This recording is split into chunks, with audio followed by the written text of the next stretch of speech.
Hello to all who watch this video. I'm bunmey. Today we have a theory of Izuku, so get your popcorn ready. This is about to begin. What if Izuku was betrayed and became a villain? 1. A corrupted hero. Theory Part 1. A whole country was in flames. Everything was destroyed. What was once a country where people strolled happily and smiled was now only destroyed and burning ruins. The only place that was still standing and more or less intact was the institution where the future heroes studied cordura. In all that destruction, someone began to approach with slow steps. A presence that filled the hearts of the people with fear, and they felt that their death was approaching just by looking at that person. The person approaching was a green-haired man, who was once known as a great hero with a kind heart. Now, what was there was a different person, as he had changed. Even his hair was still green, but it had lost its natural luster, and his emerald eyes, that once gave calmness, now reflected a red color that instilled fear. That boy was known as the hero of Deku. He was a rather cheerful boy, with the sole purpose of helping everyone with a big smile. But the boy we see today had no trace of the cheerful young man he once was. He was now known as a villain, one of the strongest villains, and he called himself Infinity Darkness. But how did it come to this? How did the future #1 hero now become the cruelest villain in Japan? As Izuku approached the institution cordura, several heroes could be seen coming out. They were the resistance formed by the last remaining heroes to protect the civilians who were still left alive. Of the small army of heroes that came out, only 3 took the lead. They were known as Momo, the harrowing Creati, Bakugo known as Dynamite, and Mirioto Lemillion. Although several of their allies objected to them being the leaders, because it was their fault that the hero Deku had been corrupted. But they were the smartest, strongest and most capable to lead the battle against the #1 villain, so they had no choice but to accept it. Please Izuku, if you turn yourself in, we can have your punishment reduced. Stop this senseless killing, and forgive us for hurting you. These were the pleas of a very serious Momo, but you could tell she was sad. For she was one of the causes that made her former friend and romantic partner turn into a monster. When my heart was filled with your betrayal, my soul rotted, and what you see before your eyes is what I am. I will never stop, and I will accomplish my goal of disappearing this country, was Izuku's answer, and he did not stop, and continued to approach with firm steps with the sole purpose of destroying you all. Listen Midoriya, we really didn't mean to hurt you. But when all that happened, we didn't know what to do. We just acted without really thinking things through. The one who had just spoken was Mirioto, for he too was partly to blame for turning his former friend and training partner into a villain. Listen nerd, I know he was a jerk to you, but enough is enough, don't you think? How much more must die for your rage to stop? I've already lost many of my friends, and you even killed my parents. Kotsuki Bakugo, who was the one shouting, was clenching his fist from rage, and due to so much force he used, the blood was leaking out of his fist. The 3 resistance leaders saw that the former hero was not stopping and had the clear objective of eliminating them. With no other choice, they positioned themselves to start the fight. The 3 young men, from one moment to the next, had their bodies covered in lightning, as each had a small part of the one-for-all gift. Izuku sketched a lunatic smile. I know you're listening to me, Nana. Just like the former carriers, I know you all are watching me.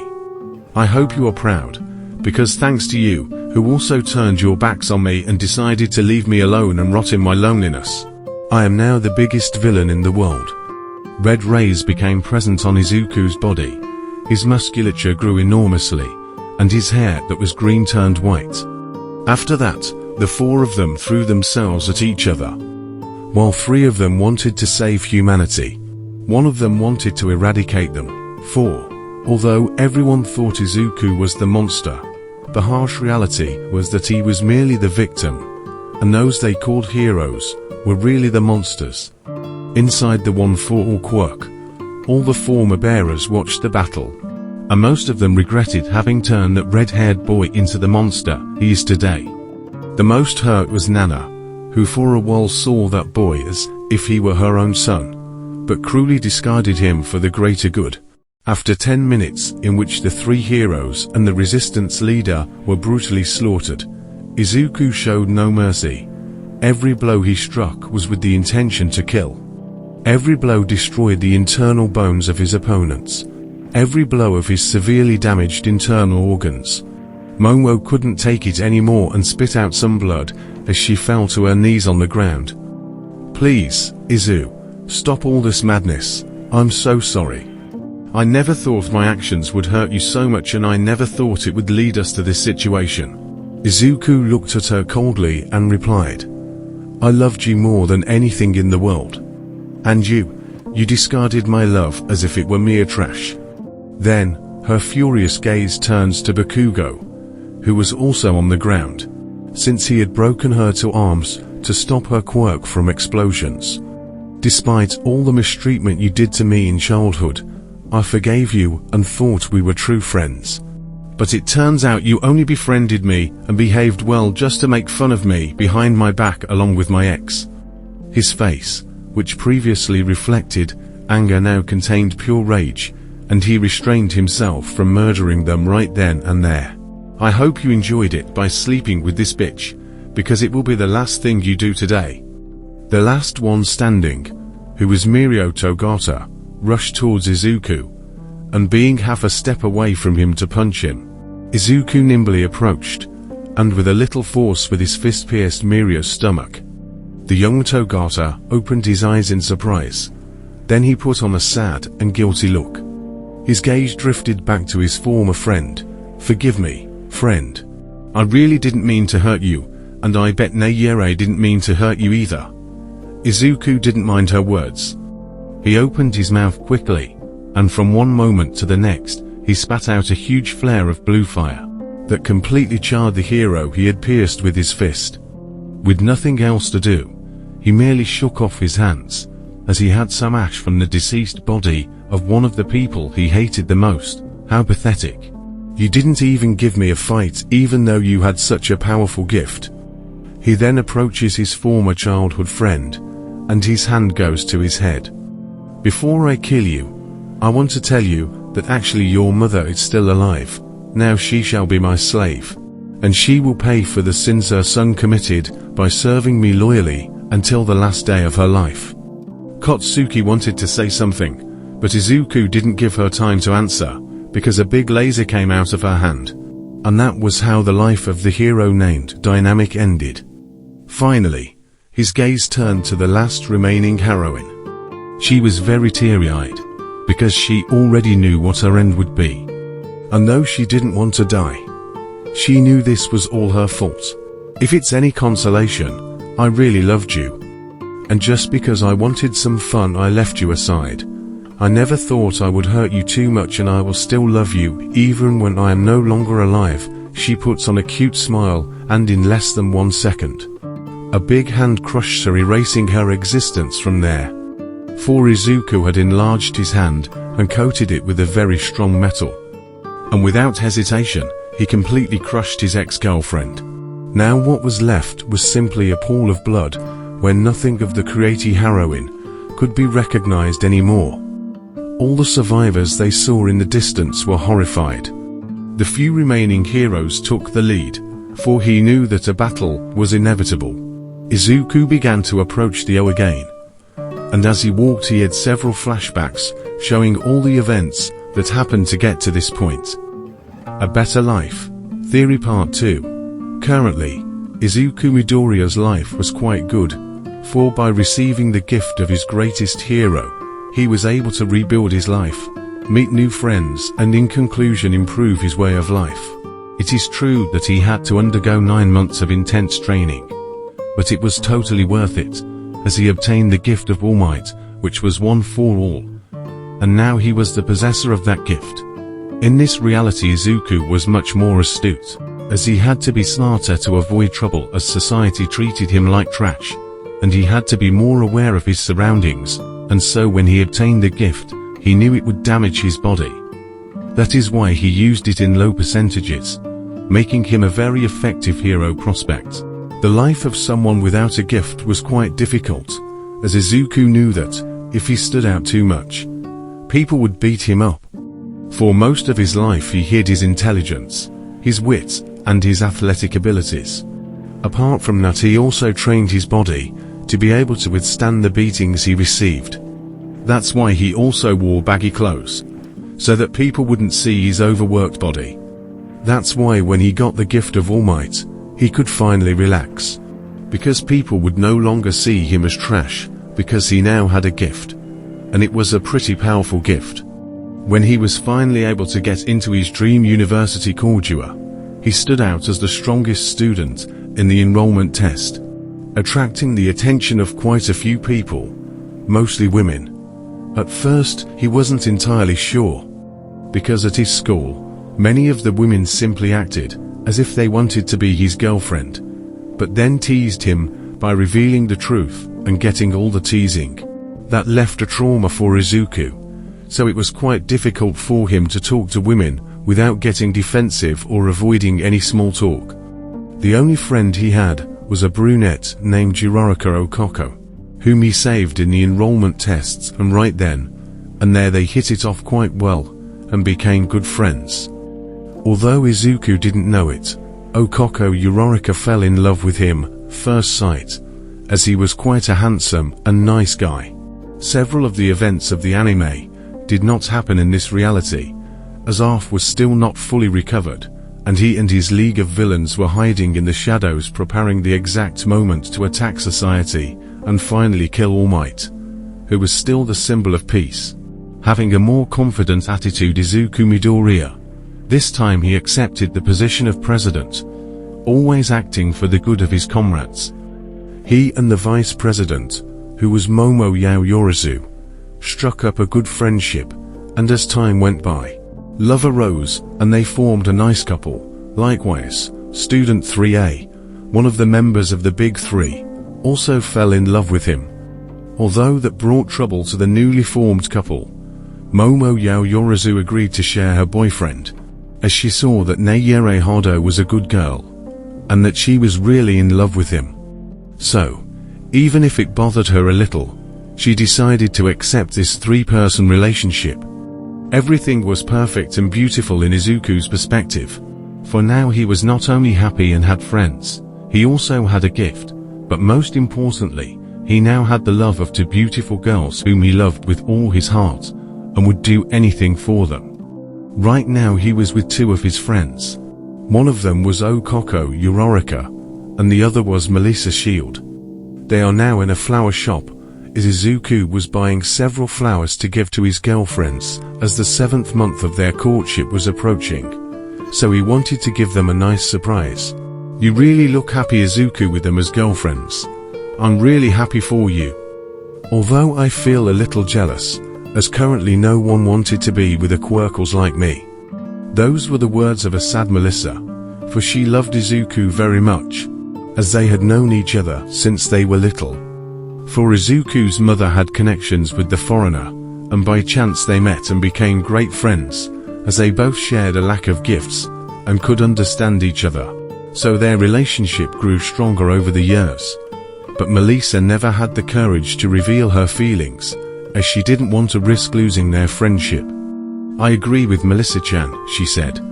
I'm a little jealous too, because the guys who approach me are perverts. Besides, she makes a sad face. The guy I like already has a partner, and I don't want to get in his way and damage our friendship. So I just watch from afar how happy he is. It hurts my heart so much. I wish I could be brave and tell him how much I love him, how much I want him, and that I would like to be by his side, and that I would make him happier than the two of them. Jirarika lowers her gaze. But it would be mean of me to take away his happiness just because I am not happy. I hope someday my feelings will reach him and we can be happy. She puts on a cute smile, and for a strange reason, Izuku's chest hurts, because he could feel the sadness in her. Izuku, as a gesture to comfort her two best friends, hugs them for a while, and hears them sobbing, and all she can do is to stroke their hair to calm them down. For about 10 minutes of them calming down, they separated from the hug and gave a smile. But their tears were showing. Izuku couldn't stand it anymore, and with her hands she wipes their tears. The day I meet the boy who made them cry, I'll beat him up for being such an idiot. You two are amazing. You are beautiful, attentive, kind, caring, loving, and I could say endless things about you two that could make almost anyone fall in love. He gave them a big smile. So don't be sad. I think love comes to everyone. Even to someone like me, love came. So I hope someday you can be happy and be loved.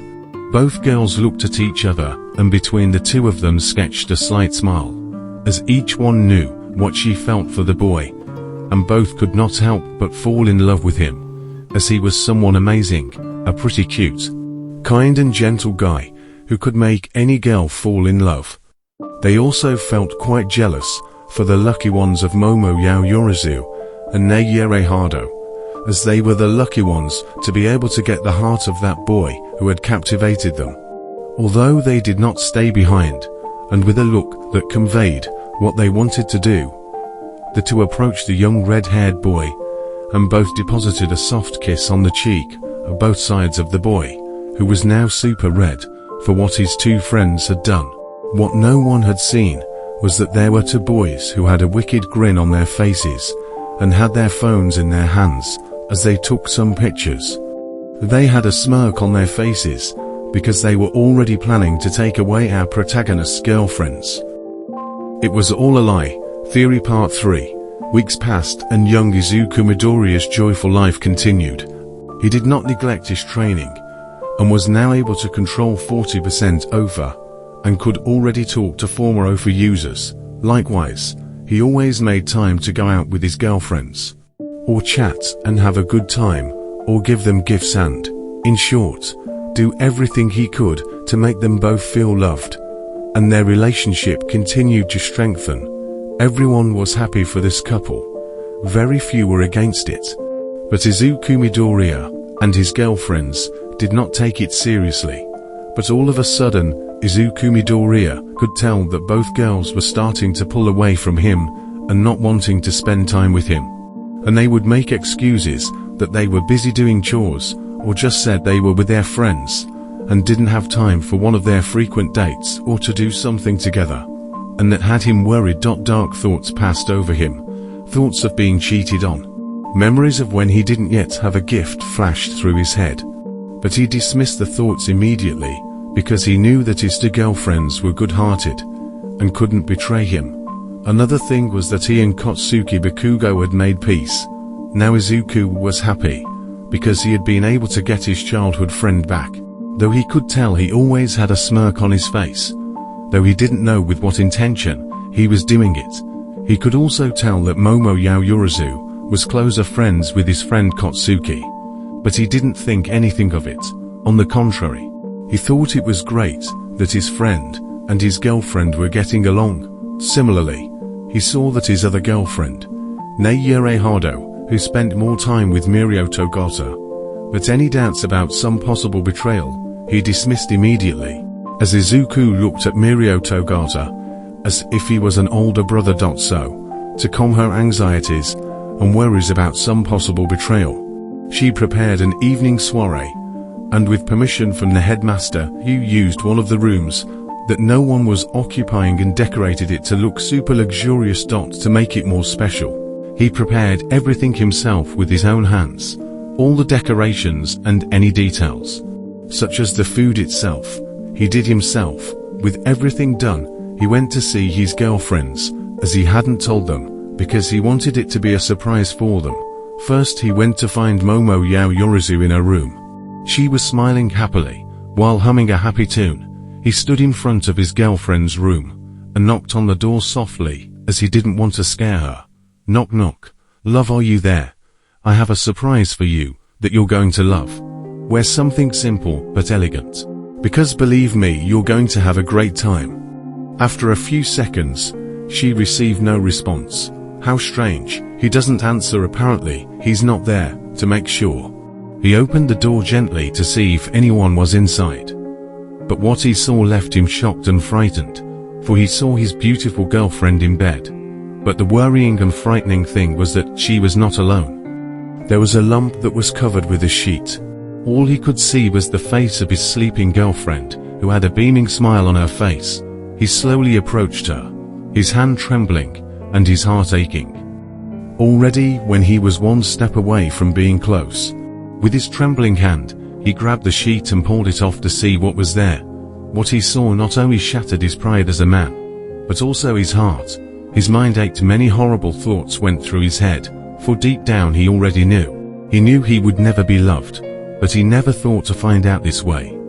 It was very cruel of her to cheat on him with his friend, or the one she thought was his friend. Holding back the urge to cry, he took out his phone and took pictures as proof. He wanted to end the relationship with her, and wanted to have proof of her cheating. Izuku didn't want to confront her now, as he was very hurt and would possibly say things he would regret, so he decided to leave. But before leaving, he saw his girlfriend's cell phone on a small table and picked it up. According to him, he didn't think there was anything else that could break her heart more than it already was. But apparently he had been wrong, because according to what he had read in the chat he had, Bakugo and her were already seeing each other, and were cheating on him behind his back when Izuku and her were 2 weeks into their relationship. Izuku, crying, also decided to pass all that information to his phone, because he wanted to show all the traitors that had been Kotsuki and her, because after all she never loved him. That done, he decided to go to where his other girlfriend was, because now he needed someone to comfort him, as he felt he couldn't take it anymore. He felt numb, and wanted to fall to the ground and scream, because of everything he had discovered. After a few minutes he was already in front of Nayure Heido's room, but now he was afraid. What if she had also betrayed him? What if she was also cheating on me? Were his thoughts. So this time, he did not knock on the door, but opened it silently, because he wanted to see who was inside, and hoped with all his heart that she had not deceived him. But what he found was something much worse, for this time, he saw his girlfriend together with the one he considered as a brother, Mirio Togata. But this time, he encountered a scene that broke his heart even more. They were in bed naked and asleep, but you could clearly see that their intimacies were connected. That completely shattered Izuku's being. He simply took a single picture, as he couldn't take it anymore, and ran away.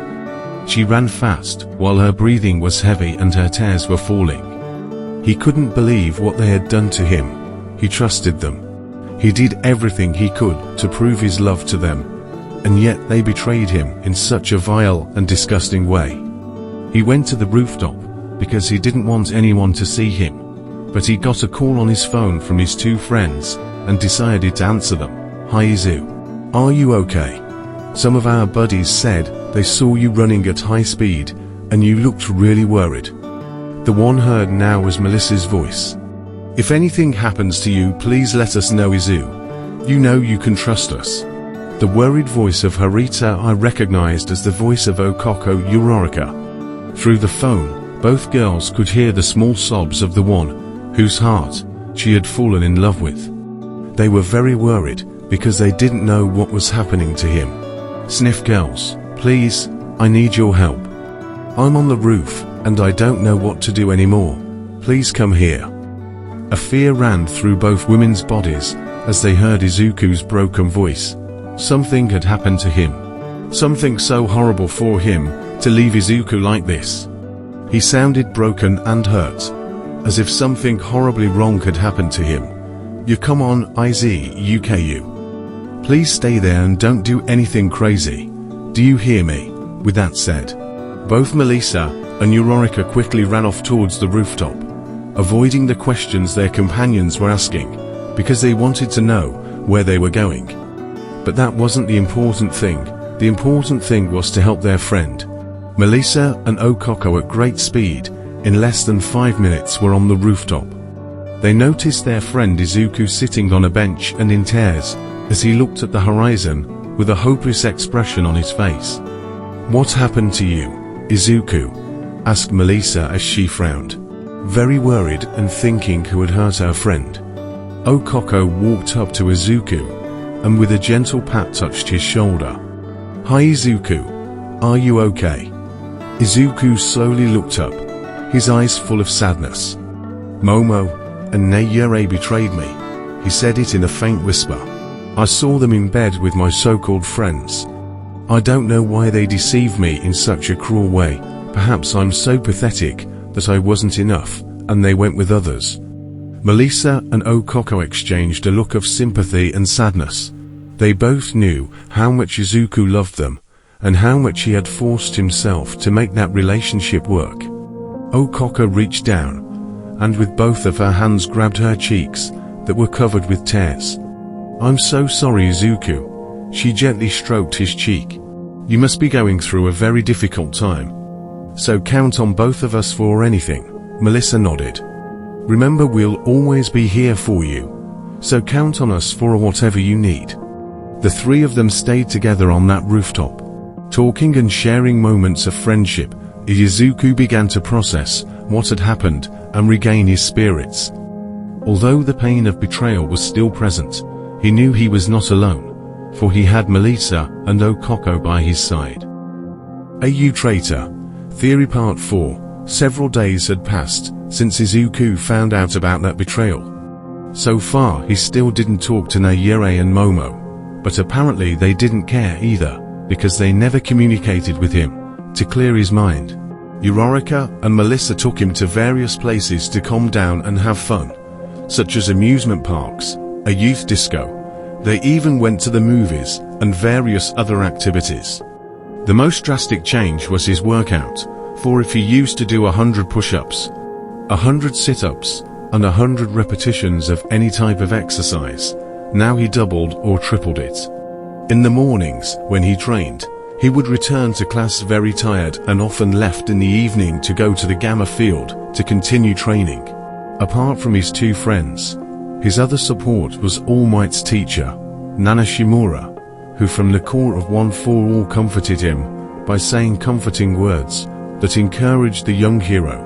Although those were difficult days, he still had a slight smile on his face, because he had important people he loved, and they had helped him to overcome the pain of being betrayed.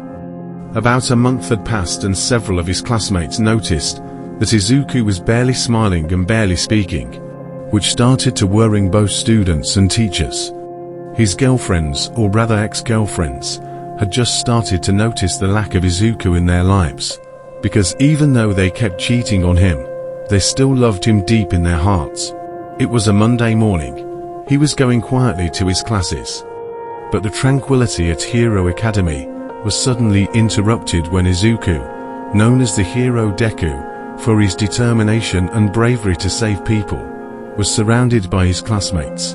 At first he couldn't discern what the mischievous looks directed at him meant, but then he could see distrust and hostility in their eyes as he tried to understand why they were looking at him that way. "Izuku Midoriya, we know what you're doing." A friend of his named Tenya Leader shouted, "You are secretly working with the League of Villains. We have discovered you, so you will be arrested." Then his other companions began to hurl insults and various hurtful words at him, and Izuku tried to remain calm. He raised his hand in surrender, as he did not want to fight. He simply shouted at them, "It's a misunderstanding. Believe me, everything you have seen and heard are lies." But his words were simply ignored. No one believed him, who had done so much for them. On many occasions he helped each of them to better control their gift, and so they repaid him. "Please really believe me. I am innocent." Most thought he was talking to their girlfriends, but to everyone's surprise, Izuku's gaze shifted to Uraraka and Melissa. The two averted their gaze, as the teachers and the O director had shown several pieces of evidence that were very hard to ignore. So with pain in their chest, they also accepted that their friend was a villain. "Please respond. You two are very important in my life. You're really going to turn your backs on me right now?" He couldn't continue speaking as his former friend's hand came up to his face and activated his quirk, giving him a loud blast that stunned him and sent him flying and crashing into the wall of his course. "Shut up, nerd. We all trust you, and this is how you pay us back." He stood up still as stunned as he was, and continued to stare at the only two people he really loved. "Please, you have to believe me. I'm really not a villain. Do you really think I'm going to stoop so low as to become a villain?" Melissa clenched her fist tightly and glared angrily at her former love, or rather she still loved him, but she could no longer love him after finding out what she found out. "You think this is easy for me? You betrayed us. I loved you, and you betrayed us. You tricked me. I thought you were a hero, but you turned out to be a liar, and a dirty villain."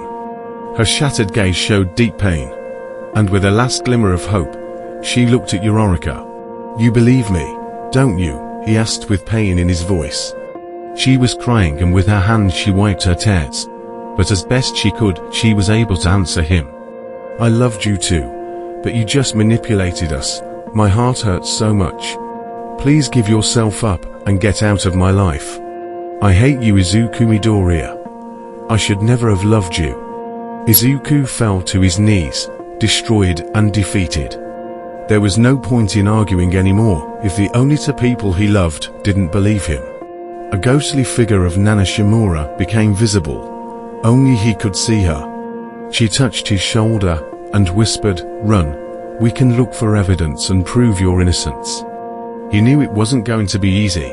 He activated his gift to 60% and ran towards the exit. But unfortunately, not only his course, but the entire O knew he was now a villain, even though he knew that was false. After an hour of endless fighting, he was able to get out of the O, but he was really hurt. He could no longer walk. He was cut, bled and poisoned. But he used his willpower to go to his mother's house. However, no sooner had he opened the door than his mother appeared with a shotgun in front of him. The shock left him paralyzed, for no words came out of his mouth. "Get out of here, you dirty villain," came his mother's angry voice. As Izuku did not respond, his mother thought he was going to attack him, so she pointed the shotgun at her son's stomach and fired mercilessly. As Izuku was so wounded, he could not dodge the bullet, and from the impact he fell to the ground. He couldn't take it anymore and began to close his eyes. He could hear his mother calling the police, telling him that she had stopped the dirty villain. That really hurt the last of her son's sanity. Before he lost consciousness, he could hear the police siren, so he knew what his fate would be. Now not only did the O know he was a villain, but the whole country knew it. The insults and hatred were directed at an innocent person, while they cheered and praised the bravery of the students for hurting and locking up the dirty villain. To top it off, once somewhat cured, Izuku was taken to a central square in his city. He was tied up, chained, unable to move, and had a tape over his mouth that prevented him from shouting to everyone that they were wrong, and that he really was a hero. Someone stood at the front of the stage introducing himself as the head of the Japan Hero Association. This young man here, who was apparently a hero prospector number one, has deceived us, betrayed us, and must pay with the harsher sentence. Today, Hero Deku ceases to exist, to be sent to Tartaro prison, where the most despicable villains in history are held, and where this villain belongs. Damaged Sanity, Theory Part 5. Some 3 years had already passed since the above-mentioned events. The once exemplary hero, he now hung with 2 shackles holding his hand, and his feet did not touch the ground. It could be seen that he had several scars showing that he had been tortured, burned, and even some parts of his skin were torn. The look that once showed affection and kindness and hope in this world now simply showed anger and resentment towards everyone and promised pain. The only thing that kept Izuku from exploding out of pure rage and escaping to murder everyone were the bearers of One for All, who were still with him and supporting him, so that he would not completely lose his sanity. 3 years ago, when his torture began, and he was taken to this prison to receive torture and mistreatment, Nana Shimura was his mother figure who would tell him words of comfort, and that everything would be alright. and that one day he could leave here as a true hero. Izuku clung to those words, hoping that someday he would be able to get out. But with each passing day, his sanity was more and more damaged, and only dark thoughts came to his mind, in which he wanted to destroy everyone, to murder and slaughter every one of those false heroes and friends who betrayed him mercilessly. "You have a visitor, villain." It was the guard who announced that someone was coming, and he didn't answer. He simply gave a grunt that showed his anger. It was then that he saw 5 people come in, the ones he hated most in the whole world. One was his master All Might, who had been insisting that he give him the One for All, but the former successors of the quirk didn't want the One for All to leave Izuku. The other 4 were the ones who had betrayed him. They were Momo, Neyere, Mirio, and Kotsuki. The 4 young men, who were currently already professional heroes, did not give him looks of pity and sadness. They were looks filled with hatred. "Young shonen, I ask you for the 100th time to give me the One for All. You don't deserve it." Izuku, even with a broken mind, gave an arrogant smile. "You really think I'm going to give it to you? Even the ancestors themselves say not to give it to you." The ghostly figure of Nana Shimura makes an appearance. Only Izuku and All Might could see her. Izuku sketched a smile. "Tell him, Nana. Tell this idiot to get out of here. For this gift belongs to me, and not to those traitors." Nana kept silent, for she and the former ancestors agreed that Izuku was not worth pursuing, for that gift needed an active hero, and not an imprisoned villain. Even if he was innocent, the public already saw him as the villain he was, and nothing could clear his name anymore. She, for a moment, wanted not to do what she had to do, but she had to seek the common good for all, and not simply the good of one. She looked at Izuku with a serious gesture. "Izuku, hand over the One for All." Tears began to appear in Izuku's eyes. "But Okazen, you told me it was worthy. You told me that if I waited I could get out of here, and become a hero. You promised me that you would always be by my side. You promised me you would never turn your back on me. You promised me you would never betray me like they did. Was it all a lie? Was it all a dirty, filthy lie just to get my hopes up? Am I just trash in your eyes? Answer me, you fucking hypocrite." But she simply walked up to Izuku's battered body and said without hesitation, "You're not worthy anymore. You think I don't know that? Your mind is destroyed. It's damaged and only thinks of revenge. Someone like that is no longer worthy of this gift." He stood still for a second, and then with great hatred began to growl, and then roar with hatred. He moved frantically, trying to break free from the chains. Everyone became alarmed. It was then that Nana looked at Toshinori and said, "Take the quirk off him. All of us ancestors agree, so you have permission to remove his gift. So take a hair off him and put an end to this." All Might without hesitation reached over and plucked out 3 hairs. He handed one to Momo, one to Kotsuki, and one to Mirio, as he had told them before how this gift worked. Izuku stopped roaring as if he was a demon. Now he was simply crying disconsolately, as he felt the power inside him slowly diminishing, which meant that the gift in his body was already starting to fade away. "Everyone lies to me. Everyone just uses me, and when I'm no longer useful, they discard me. Is this world that rotten?" Nana wanted to comfort him, wanted to say a few last words to him, but his spectral figure began to fade, implying that he was entering the core of the new carriers. "Get out of here and don't ever come back." He then cast a look of hatred towards his 4 former friends. "I swear that if I leave here, I will destroy this society, and what you love the most, and kill you with my own hands. So pray that I can't get out of here." Everyone present left and did not take that warning seriously, for they now knew that he had no gift, so he was no longer dangerous. About 2 years passed, where Izuku continued to rot, where he continued to be tortured, and where he also learned that his mother had had 2 children. His ex-girlfriends had had a child, and were married, and that his 2 friends had moved on, and fallen in love with someone again. And how did you know all this? Very simple. One of his torturers, who was Toga, always told him these things to continue to mentally destroy Izuku. After so much suffering, one day he received an unexpected visit from someone. It was Off himself who came to visit him. Hehe, hello Hero Deku, or rather former Hero Deku. How has life been going for you? He said it in a mocking and derogatory way, but Izuku didn't say anything, because currently he didn't care about anything. The only thing he was looking for was revenge and destroying everyone. I offer you a deal. Become my most powerful NOMU, and I will give you what you desire most. Revenge. Get out of here. I don't want to be a puppet with no conscience. I want revenge, and remember the torture and pain I will inflict.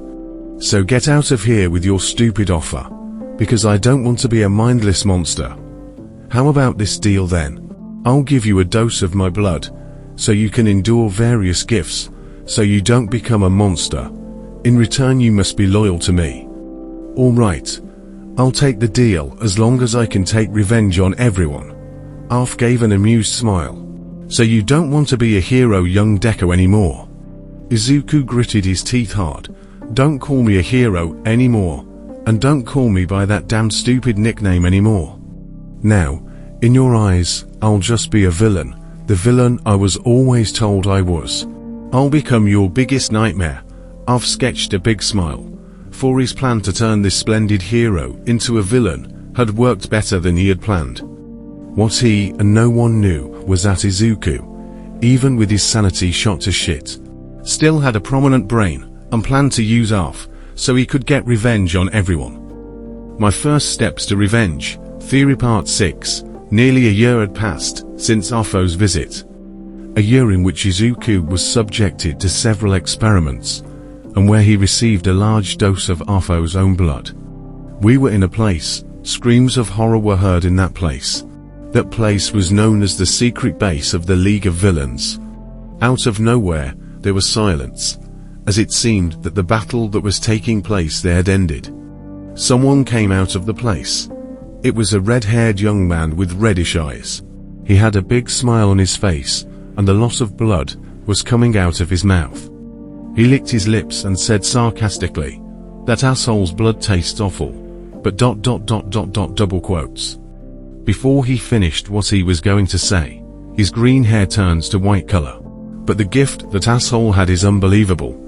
In short, Izuku at that time had asked for 10 quirk to one day be able to defeat Arf, and be able to get his gift. I will give a brief summary about the 10 quirk he had asked for. The most prominent quirk were evolution, shock absorption, super strength, super regeneration, adaptability, and lycanthrope.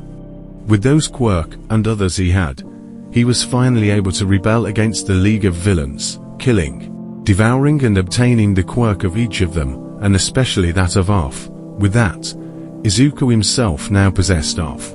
With his phone, he made a brief call to a TV channel, and in less than an hour all the news was talking about the elimination of the Villain League. Everyone was happy, because now they knew that the League of Villains had disappeared. Now all that was left was to congratulate the hero who had done it.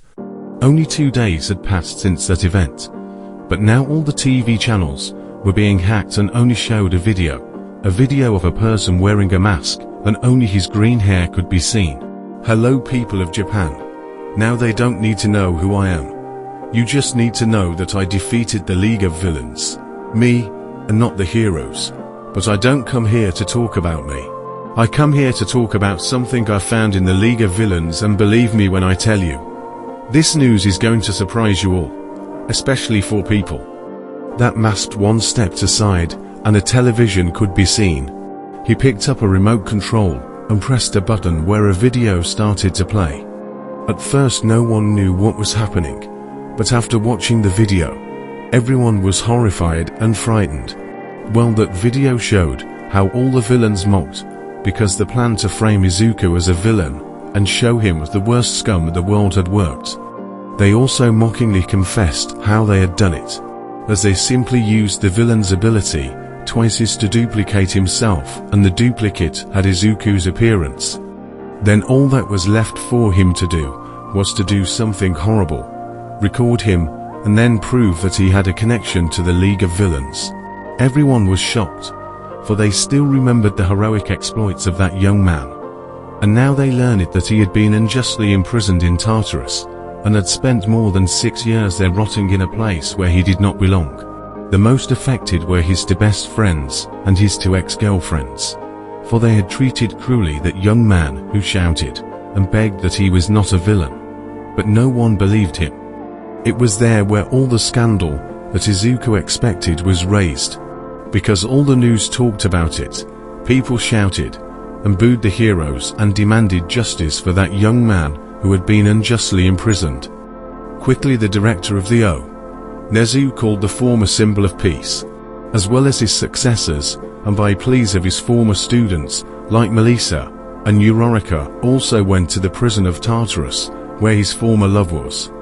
They quickly entered the prison and went to the last cell, the cell where the biggest scum were kept, but who in reality were always innocent. The ones in front were Melissa and Uraraka. Uraraka looked back.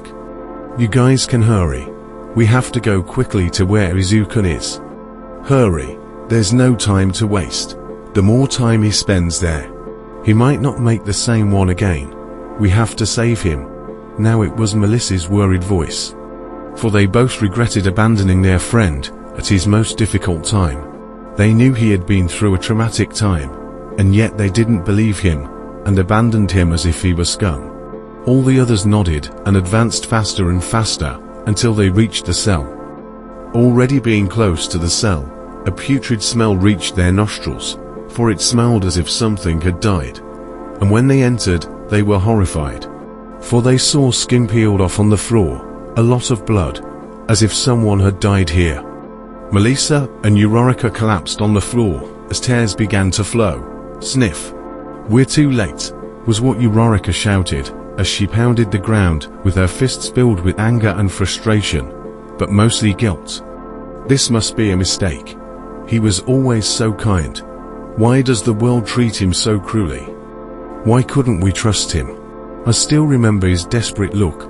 He looked at the two of us, asking us to believe him, but we did not.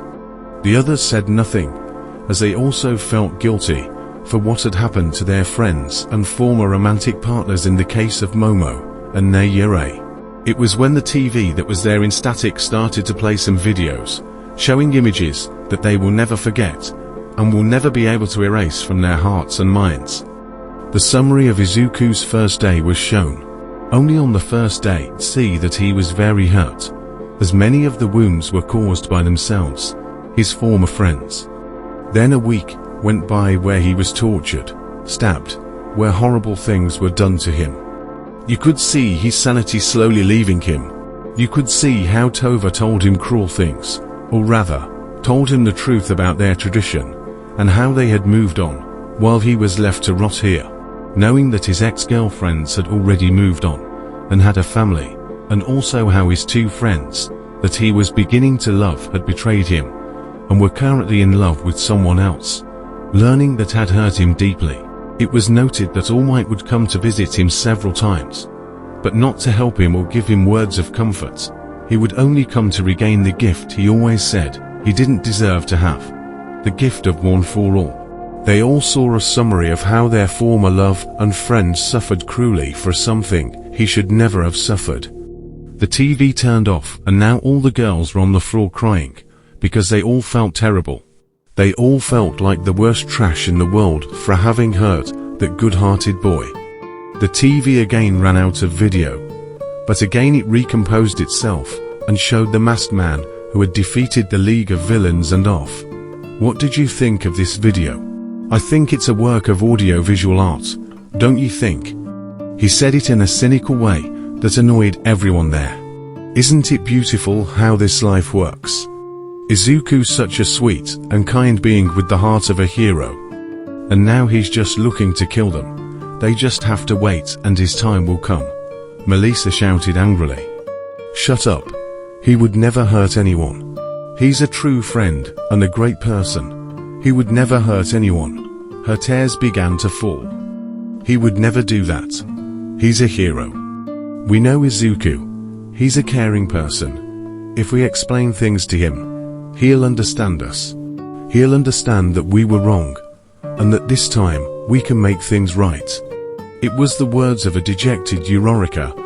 To think that her former love has broken so much, to actually want to kill them for their betrayal. Heh, fix what? If you guys turned your backs on him, all he wants right now is to see blood, your blood, the blood of everyone who betrayed him, and the blood of this whole corrupt country.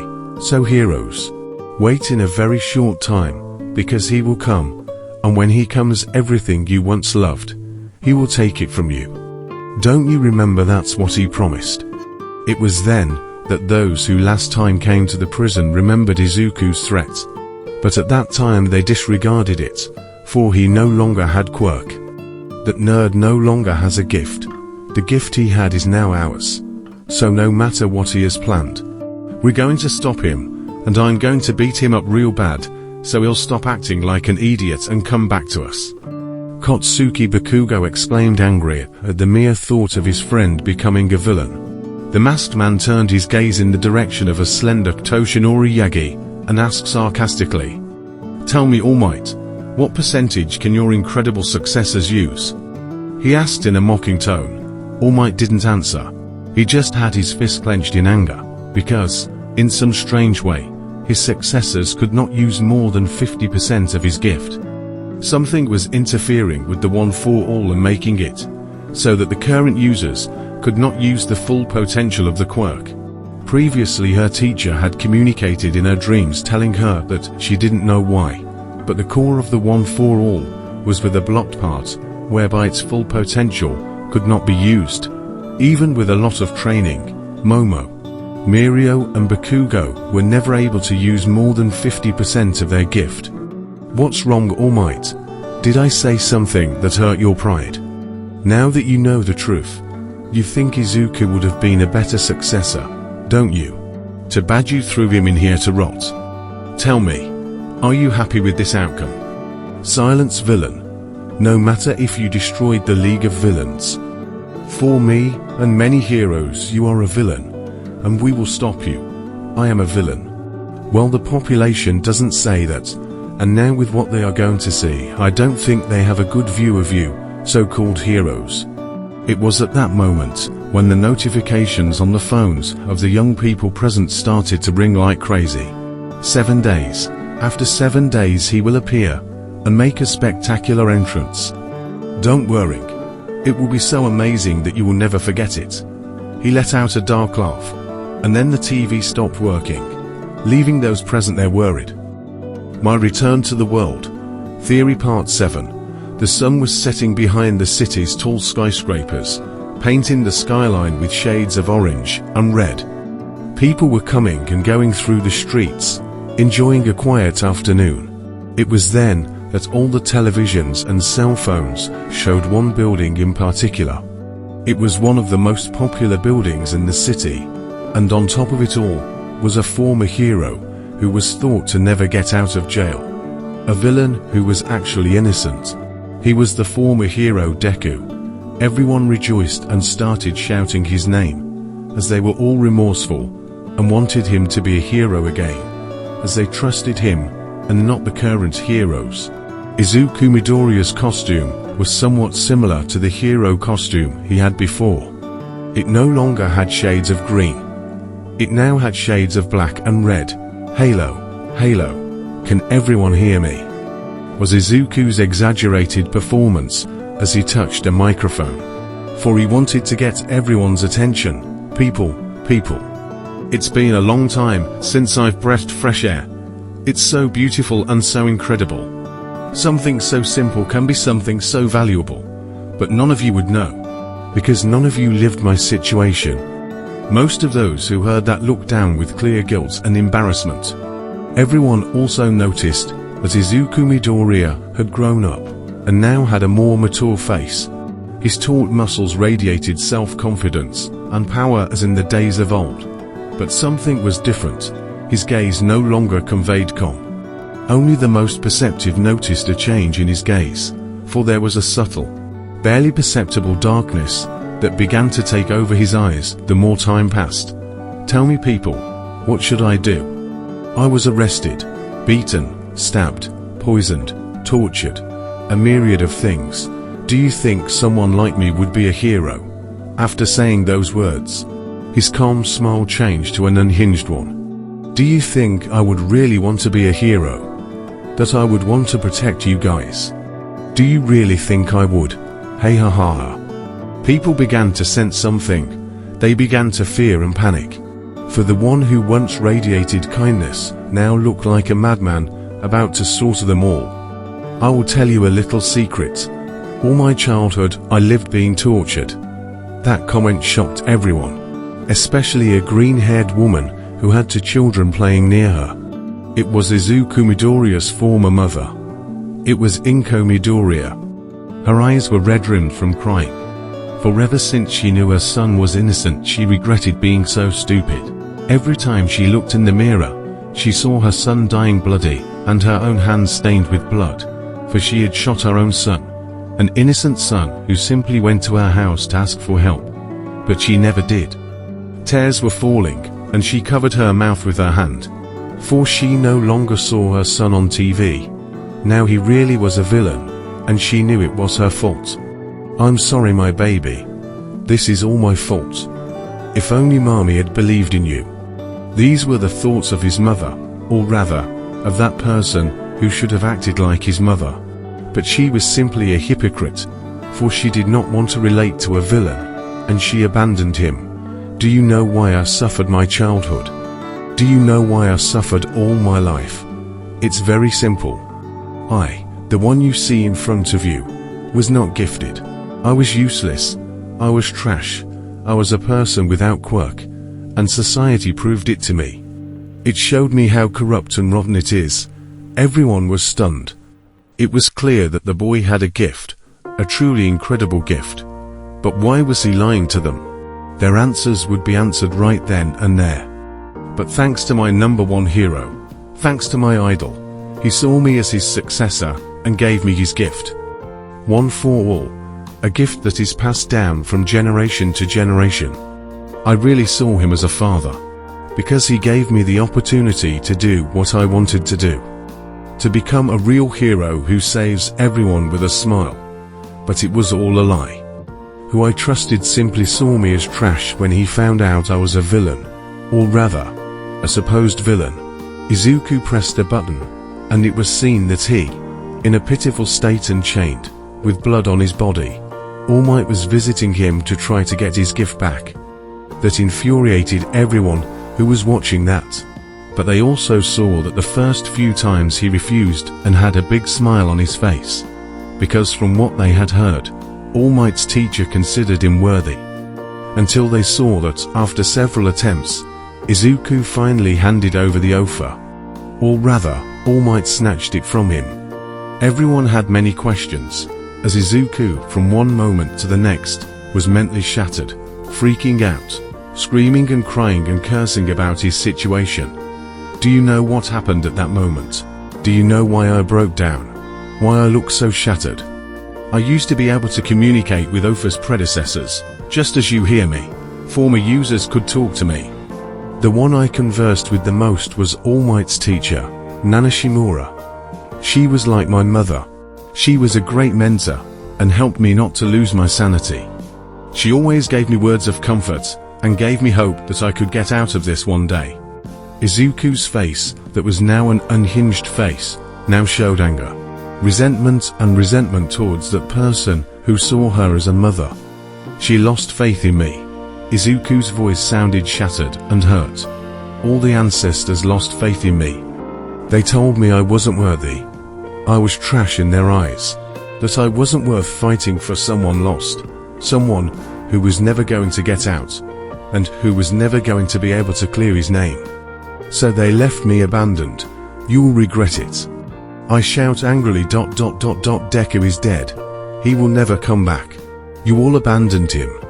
Suddenly, a deafening roar echoed through the air. The former hero Deku raised a hand towards the sky. People watched in horror as a flash of energy glowed from his palm. Without a word, Izuku brought his hand down in a swift and precise motion. A bolt of energy burst from his hand, tearing through the night sky and striking the ground with unimaginable force. Buildings shook and collapsed, and the streets filled with debris and dust.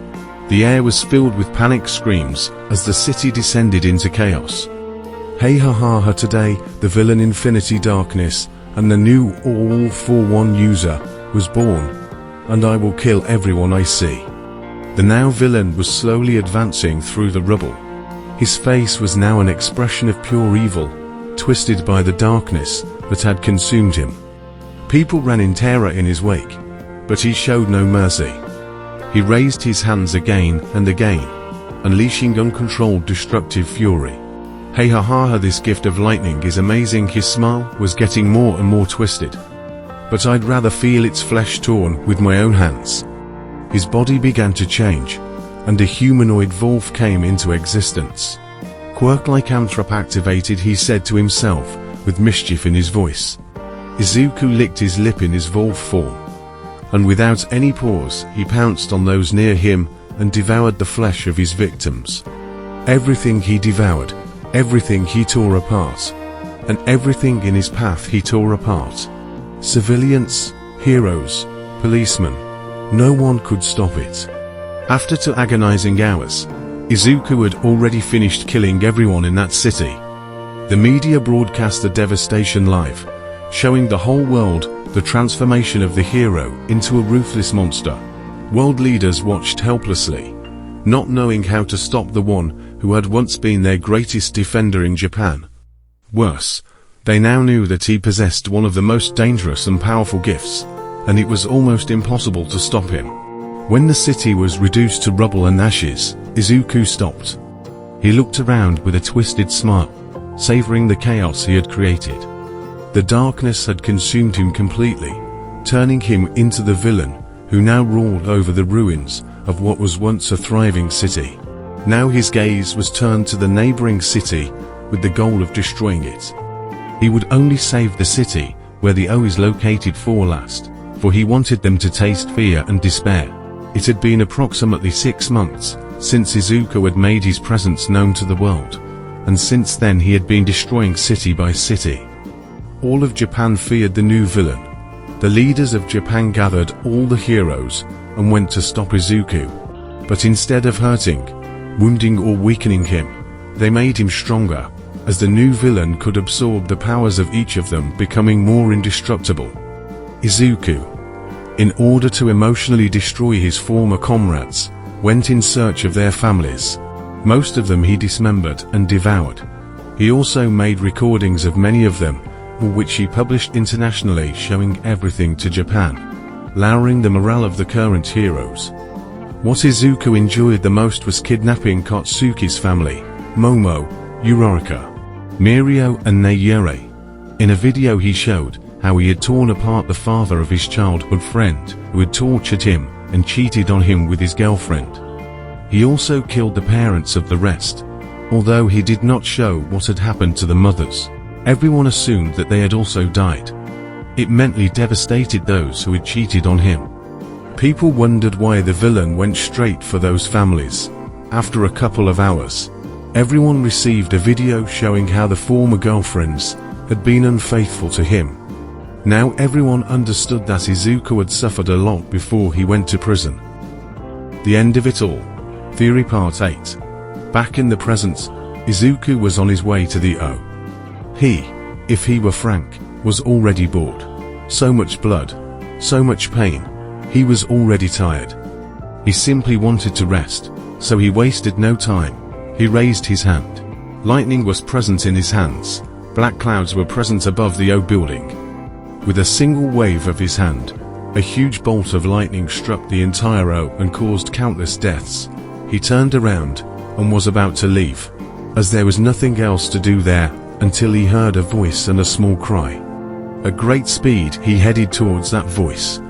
When he arrived, he saw Nayure, who had blood all over her body, but with her body, she was covering a little girl. He opened his eyes and could see the one he once loved, but cruelly betrayed. Izu, I know I hurt you, but please don't kill her. She's my baby. I'm so sorry. Things shouldn't have ended like this. Izuku reached out his hand, and large fingernails came into view. He had his metal nails on the neck of the girl he once loved. Say your last words before I kill you. Her name is Izumi. Although I was unfaithful to you and betrayed you, I never forgot how I felt about you, so I put her name similar to yours to somehow remember you. She sketched a smile, and slowly her pulse stopped and her eyes began to slowly close. I know you can still be a hero. Please take care of her. I love you. Goodbye. He picked up the baby girl and her gaze softened a little. Your foolish mother is wrong. I will never make a hero again. Izuku leaves the country, and before leaving he snatches the Ofa from the lifeless body of the current users. I may never be a hero, but I will train you to be one. He said this looking at the baby he held in his arms. End of story.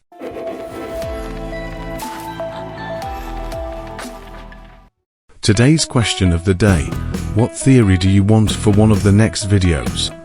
Every Sunday, we'll take some time to read the comments. We are currently with a new content, which is manga summary. I hope you like it, and that we can continue with this content and in the future bring different types of content to bring more variety to the channel.